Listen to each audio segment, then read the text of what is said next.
আসসালামু আলাইকুম বন্ধুরা, চলে আসলাম সুলতান আউলিয়া হযরত শাহ আলী বাগদাদী রহমতুল্লাহ আলাইহি মিরপুর মাজার শরীফে। এই হচ্ছে মাজার প্রাঙ্গণের ছবি।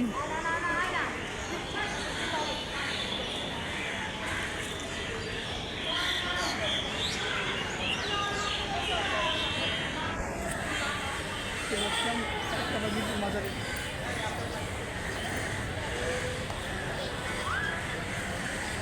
এই হচ্ছে মিরপুর মাজারের যে গাছটা